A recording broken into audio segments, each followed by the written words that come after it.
the law of demand. Might as well start with the rules, the law of demand.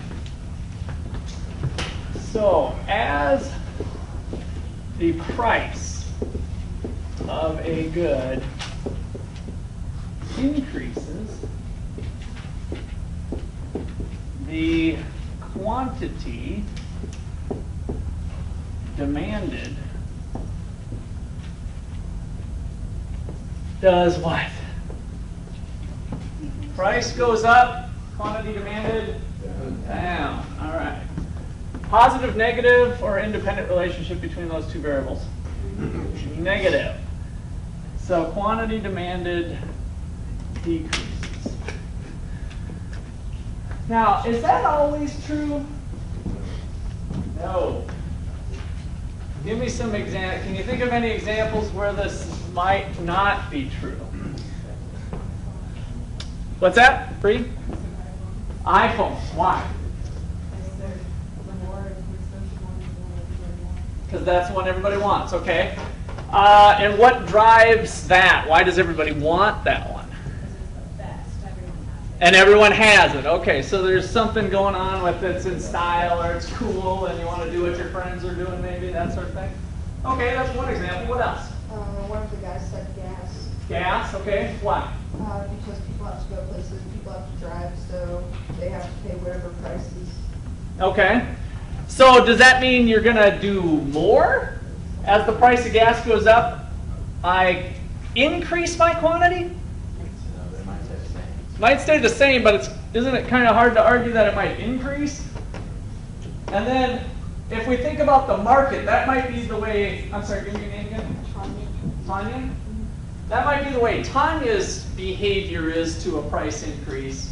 But if we think about the market for gasoline, what would some people start to do when the price of gas gets high? Either buy carpool. Carpool is an easy one, right? Start to share a ride where I usually would just ride myself, but hey, let's go every other day, think of the money we'll save.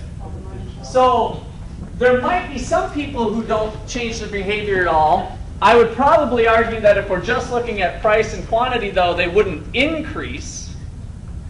But maybe you guys can tell me differently. But the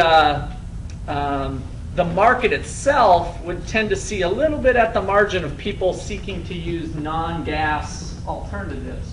And so we might see it fall. But great point to bring up, Tanya. Well, if the demand increases, the price can increase. Like if there's like a drought in water prices, like there's more demand for water, then they can boost the price of it and the quantity. Okay, good. So if we're talking about yeah, I guess you brought up the drought here, or maybe there's a natural disaster.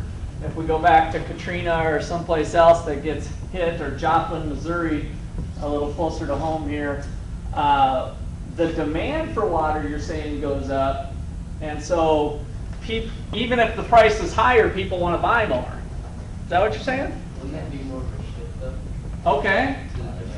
Shift. Let's hold off on the shift talk, but let's just give examples, because you guys are doing perfectly what I talked about, is giving the examples where, and it's going to tie into Brinson, right?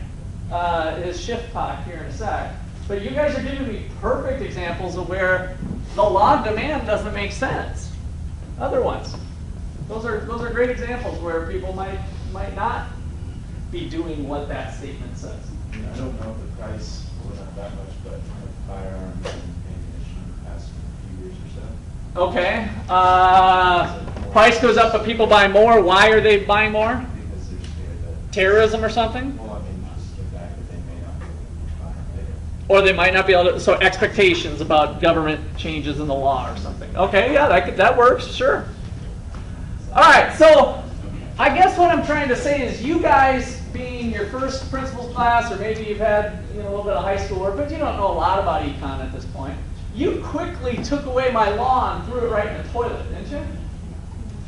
All right, so that's because this statement is missing the most important two words on it. This is BS. I agree with you. This is not right. This is a complete lie. unless this is added. Ceteris paribus. Anybody know what that means? Cadence? Constant. All other things constant. What type of things constant? All other variables. Natural disasters might be one. Expectations about government rule changes might be another. Basically, everything that you guys started to counter the argument with, I'm not going to allow. I'm going to say we're going to hold the rest of the world constant and change only one thing. We're only changing price, and then we're observing the behavior. So we're not going to allow those other things that affect your purchases to change. That's what ceteris paribus is. So it is a Latin word, or 2 words, Latin phrase, that means all other things fixed or constant. Very important. Again, it doesn't even make sense if that's not there. So that's why it's the law of demand, is that we think if we hold all of those other things constant, higher prices means less purchase. Now, Tanya's still possibly an exception here, especially depending on how we categorize the good. That's still possible. Price goes up, I buy the same amount. That's possible, but not that you'd actually buy more. All right, without something else changing. We'll come back to Tanya's comment here in a little while. All right, so the thing to think about is, what are these other things? So other things are held constant. Let's call this other things like what? Well, let's see. I'd still buy more gasoline if I happened to scratch off a lottery ticket and said I was a $10,000 winner, right? So if my income goes up, that's going to change my perception on my purchases. So another thing that's important with purchases is my income.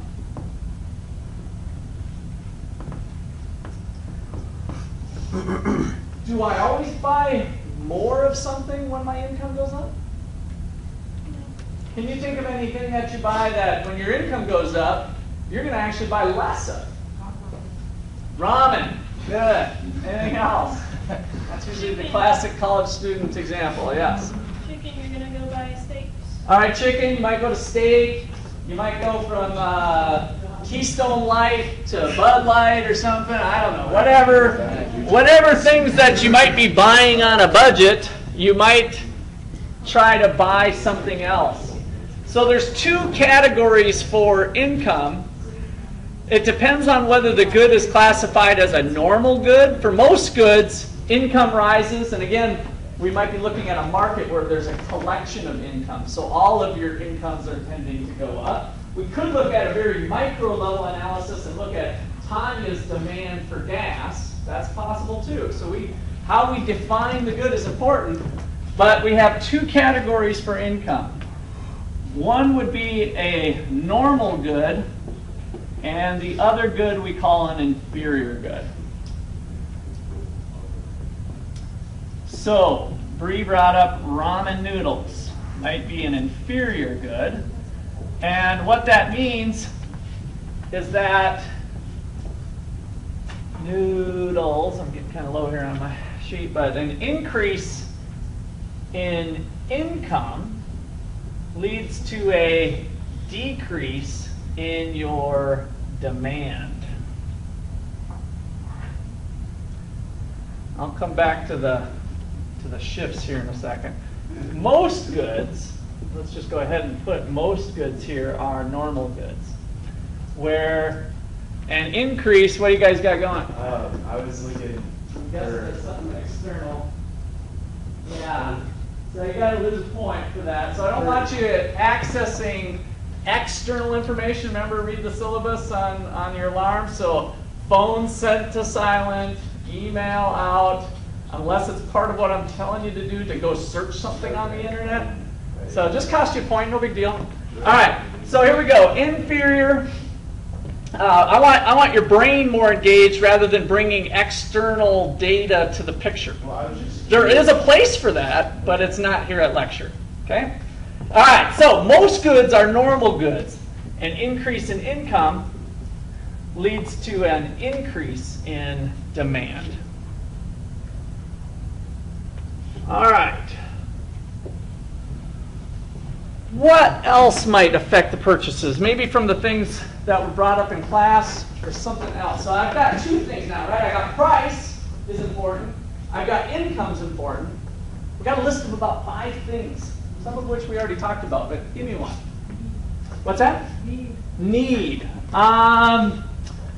What does your need come from? What do you mean by need, I guess? It's potentially on our list here. What are you thinking? Like I wouldn't buy umbrellas if I was in California, but I bought one when I moved here.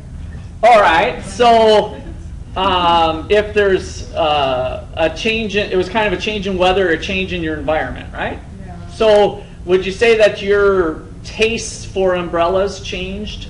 Yeah. Yeah. So taste or preferences. This kind of catches a lot of different areas. Taste or preferences. You brought up, what was the thing that we're talking about, whether it was in style? Oh, you brought that up too, iPhones. So if something's cool because everybody else is doing it or whatever the case is, taste or preferences shape our purchases. We may not have bought it if it wasn't so that everybody else was doing it, or maybe a celebrity is consuming the goods, so I want to consume it too. All right, good. We got 2 of them down here. Income, taste or preferences. What else did we bring up? Or what else is on your mind? So would that be kind of like your wants, your taste and preferences? Yep, probably, whether it's something you kind of need, like we said, or whether it's just want or whatever. Part of that's shaped by advertising, maybe, that sort of thing. What's that? Climate behavior. What do you mean? Like just weather? Yeah, I mean, like, as long as you're saying, natural disasters or emergencies or anything like that, as long as you don't have that, like those kind of circumstances remain constant. Okay, so under this taste or preferences, we can have kind of states of nature and moving from California to Kansas kind of changed the environment, right? Having a tornado swoop through or something. So you might want to think about how that might change our state of nature. So the weather might be something. Culture would be something under that umbrella. All right. What else do we got? You brought up, I think Michael mentioned it, didn't you? On something about the government. Or maybe I interjected an extra thing that was important. Yeah, I just On the firearms thing, that's what it was. What was it about the firearms that might change your perception now to buy those guns now? I'm afraid they're gonna be banned. That they'll be changed, right? So that they'll be changed in the future. So our expectations today of what's going to happen in the future will be different. So that's a big one. Expectations. And expectations could come to us in the form of prices, income, changes in weather for that matter coming. If you think it's going to rain, you might bring an umbrella. Somebody did some studies. I don't know if some of you have been to major metropolitan areas like New York or downtown areas. You got those guys on the corner selling umbrellas. They'll have them priced at $5 when the sun is shining. As soon as that first drop hits or a cloud cover comes in, $15. Right? As soon as expectations change or taste or preferences, they know something about demand, right? That the demand for their good is going to go up, and they need to take advantage of that to stay in business for the long haul. So, under our expectations, I want to put 2 key ones. One is the price, expectations on price. PE is the notation that I'm going to use. Expected price.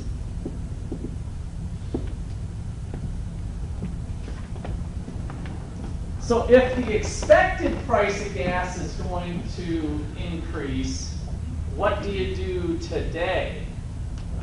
Buy more, right?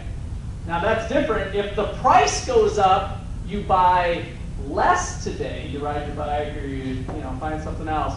So price has just the opposite effect if we're looking at the expected price versus the current price. Those are two different variables, two different things to think about. All right, income. Our expected, I'm going to put that little superscript E again, expected income.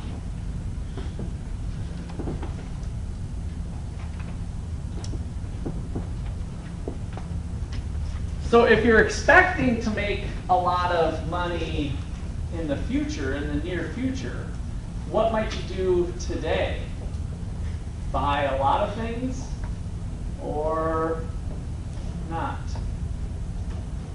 Are you guys, how many of you are expecting to make more 5 years from now than you are currently right now? All right. Woo, good. I'm glad. I'd like to see a full crowd of hands on that one. Now, what are you doing today based on that expectation? I'm paying for college. You're paying for college. How are you paying for it? Loans. Some of you are going into debt, right? So you are taking on some debt potentially because of your higher expected future income, which means your demand for pizza is higher than what it would be if you were really just not expecting that income, right? In other words, geez, I wouldn't be ordering this pizza if this is all my life was going to be making, working 20 hours a week for $7.50. If my life looked like that for the rest of my life, I might hold back on that pizza purchase. But I'm going to be making a whole bunch more money tomorrow, so what the heck, let's buy the pizza today, right? So my demand for pizza goes up based on my expected income. Part of that then might be using debt to do that, but it also could be using your own money in the form of savings. So if you've got a savings account and you kind of like to be saving for the future, you might say, well, geez, I'm going to be making more tomorrow, I'll pay myself back tomorrow. Kind of borrowing from yourself if you're dipping into your long-term savings, right? So you can think of it either way. It's your expected income that's driving that result. So with your expected income, part of that might be access to credit. If you have easier access to credit, that might increase your demand. Or you might think of yourself using your savings. But either way you flip it, what we see is that for normal goods again, this would be a kind of falling in line with the normal inferior. If you have an increase in expected income, you're going to buy more today. That's going to increase the demand for goods today. So if you have more access to credit, the vultures are out on the campus giving away a t-shirt if you sign up for a credit card, and you do it, you got $500, you're like, well, shoot, I couldn't do it before, but now that they gave me this credit card, and the fact that I'm going to be making a bunch of money a few years from now, what the heck, let's do a couple swipes, right? Increases your demand. It was the access to the credit that allowed you to do that, coupled with your higher expected income. Okay. Number 4. The price of related goods. This one's a little trickier. And I'm going to use the notation P subscript RG for related good. Price of related goods.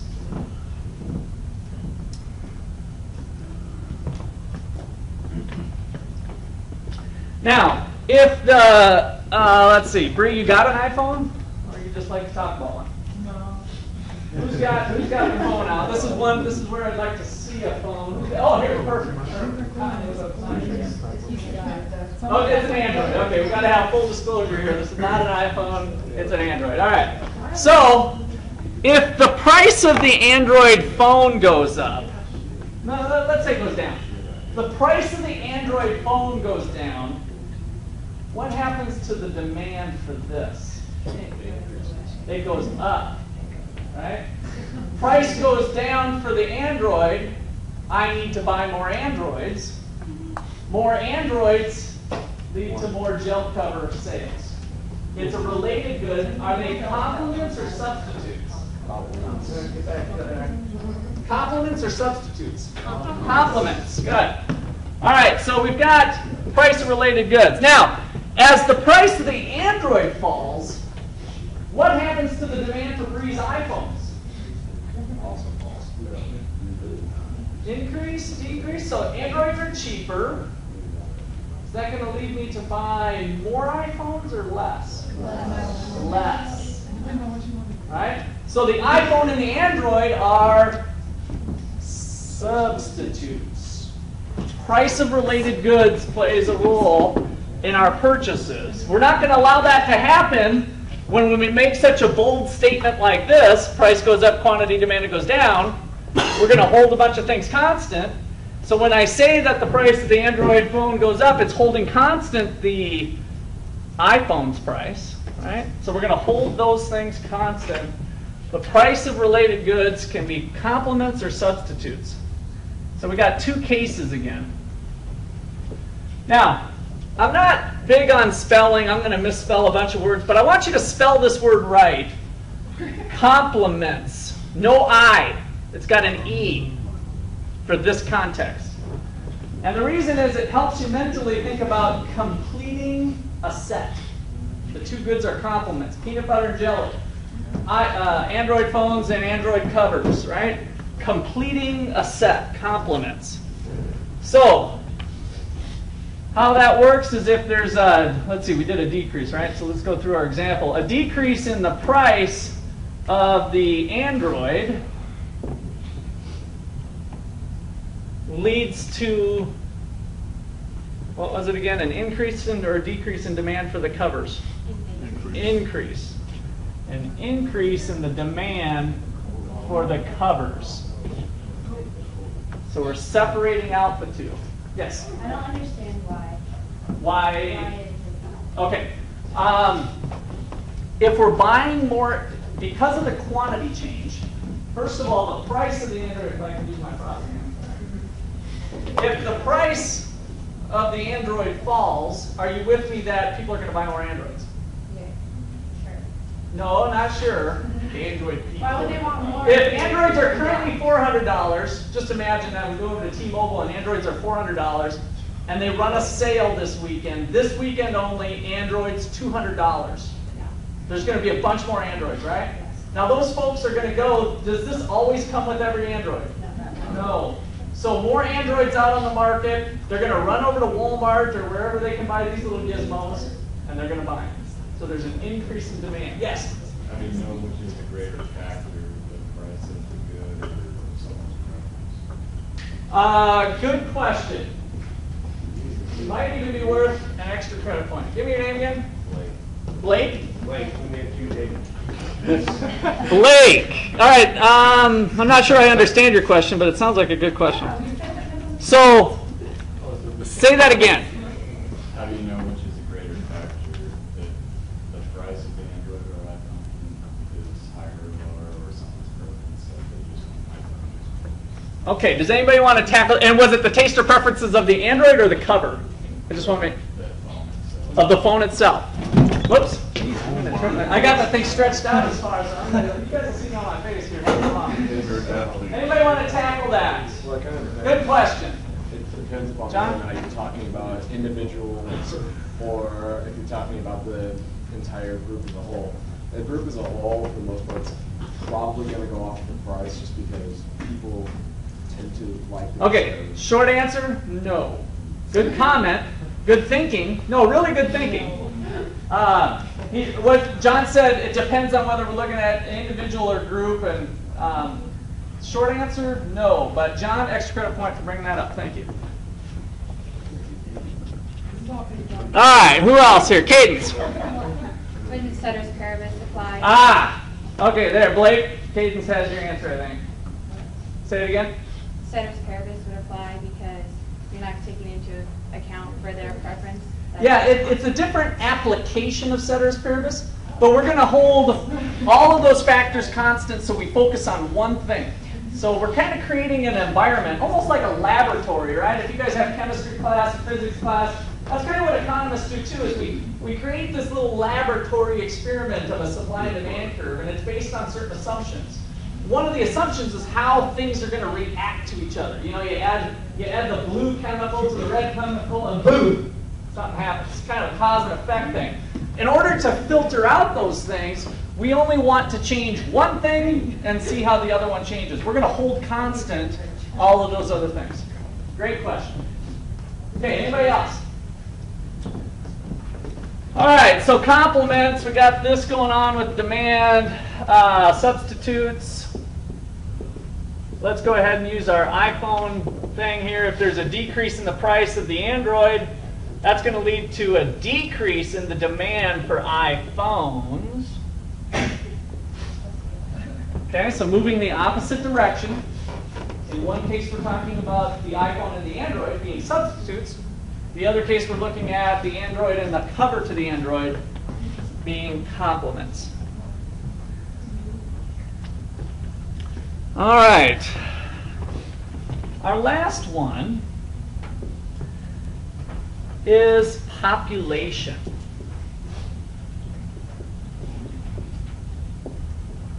Population. Do any of you work at a restaurant in Ottawa? Like while you're at school? Off campus kind of a restaurant? Yeah? No? I work at a gas station. Gas station probably works too. I was thinking restaurant, but in session or out of session, do you see higher volumes depending on whether school's in session or not? Our busiest time is when everyone gets out of school and work. So Okay. between the hours of 3 and 6 is when That's probably a good example too, even the timing of the day. But also I was thinking of the calendar year, but that's a perfect illustration. You know, whether if it's summer school and a lot of you guys are back home at your place and then all of a sudden Ottawa has a whole bunch of people come to town, there's a change in just sheer numbers, right? Numbers of people, the population in general. Katie? Yeah, like I'm a waitress, not in Ottawa, but like when school's about to start, Yeah. like business goes down because people are spending money on like school supplies and like enrollment and stuff. Okay, which might be another factor other than population, but yes. Which is like during the like summer, business goes up, and the first of the month when people are getting their paycheck. Getting their paycheck, yeah. Whatever their situation is, when they get more income, the business goes up. Yep. Okay, Abby? In Ottawa, not this weekend, but next weekend, we have the car show. Oh yeah, that's a great example, right? So this car show brings in a zillion people into little old Ottawa, and Forest Park, for those of you, if this is your first year or something, is pretty darn cool. They parade them through Main Street. I mean, the most cars, I've been to a few car shows, I'm not a huge car buff, but there's so many of them and so much stuff that different people do to different cars.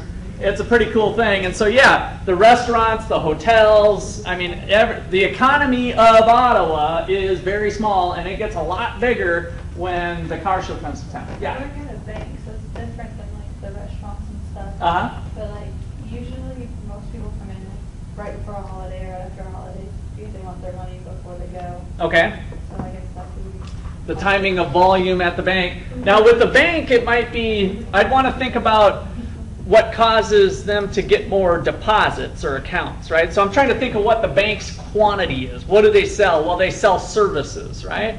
So rather than thinking about the activity of people taking money in or out, unless they're making money on that, which they might be if there's a fee, most of those fees, but they don't charge you to go take money out of your account, right? That wouldn't be looked upon too favorably, and there's lots of competition in the banking industry that would not allow one particular bank to say, hey, every time you do it, I'm just going to take 10 cents out of your money. Now, they kind of do that with the ATM, right? So ATM withdrawals go up. I used to have ATM machine at a project I have in Des Moines, Iowa, commercial property. And maybe you guys didn't know this, but the ATMs can be owned by private individuals. And so we had an ATM machine. It was kind of a partnership with another company. And we got a cut of the volume because that $2 transaction fee or $1.50, whatever you guys are paying anytime you go to the machine, goes to the machine holder, not necessarily the bank. But if the bank owns the machine, then they might do that. But does your ATM charge at the bank when you go to their ATM? No, it's usually when you have an out-of-network or whatever, if you're filtering around. So some of those places that you see those ATMs, they might be a private party that's getting part of your little transaction fee. Okay, and then that, of course, is population driven too. If there's a big event going on or a big weekend, then you got lots more population. So population comes into play quite a bit. Let me go ahead and add on here an increase in the population leads to an increase in demand.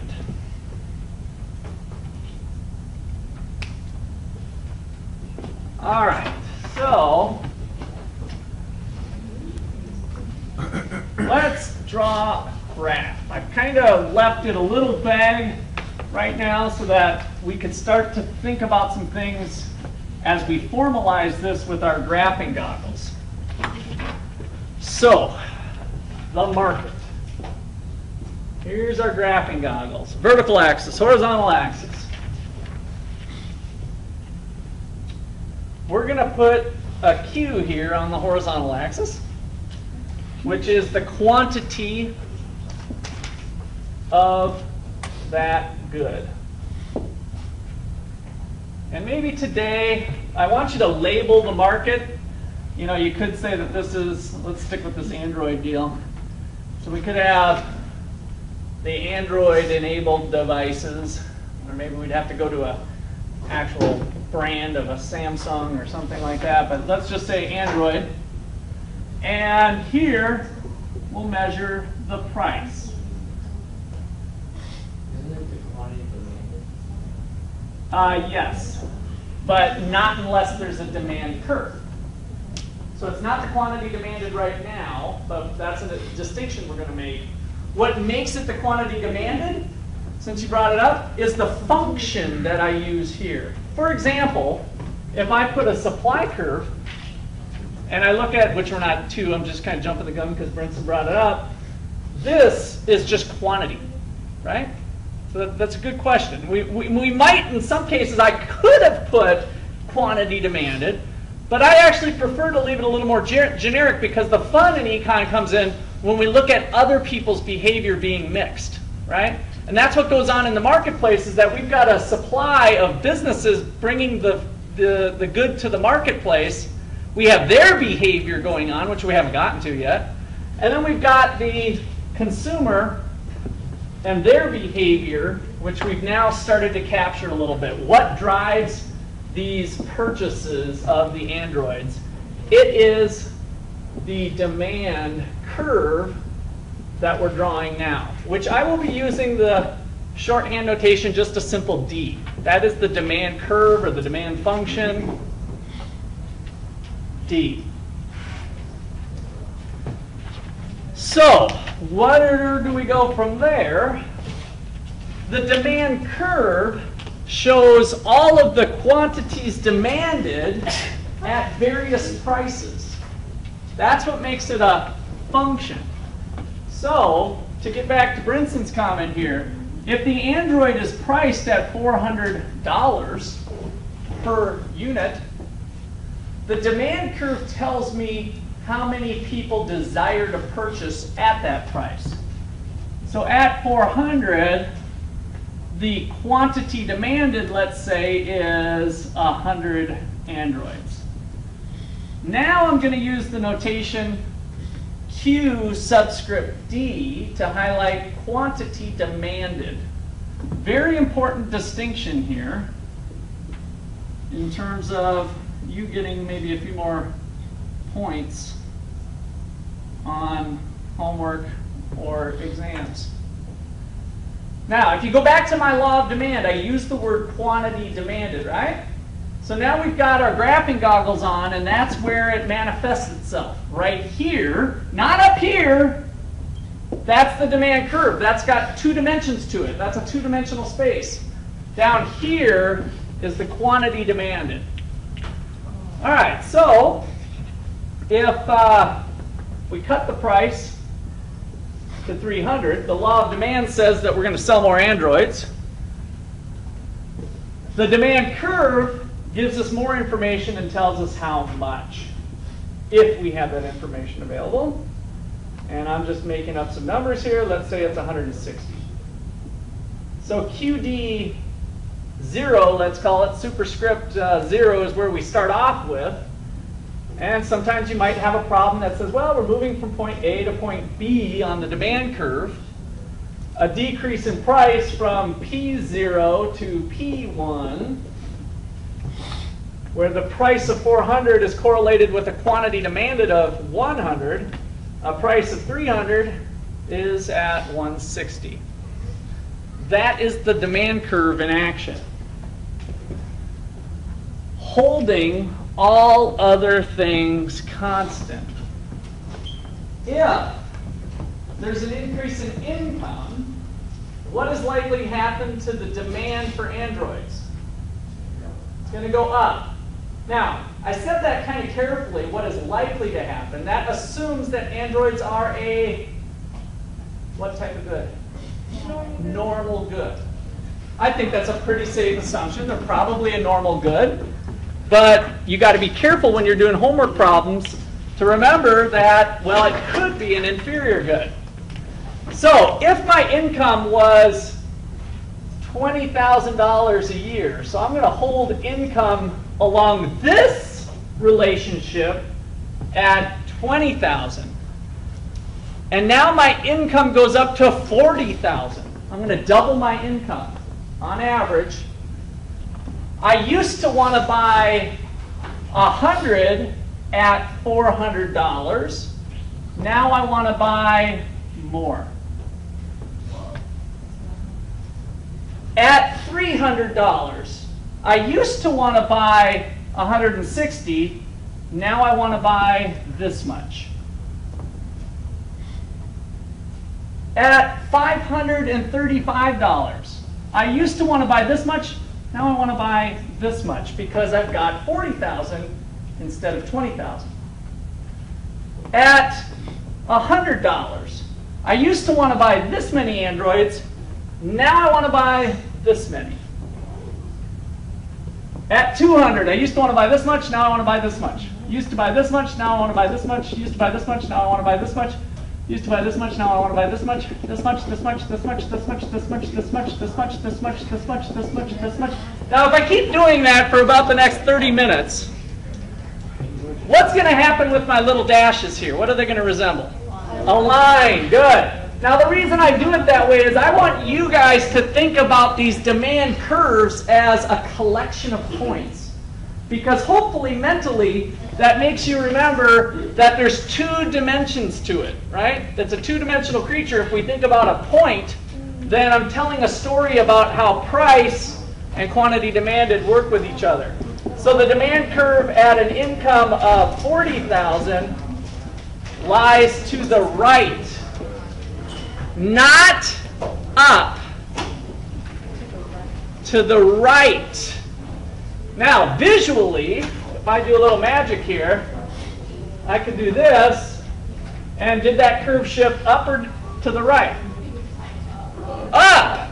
So you're like, Russ, what the heck's the difference, up or to the right? It's to the right. I'll tell you why on Wednesday. Hold you in suspense for that final... The cliffhanger, yes.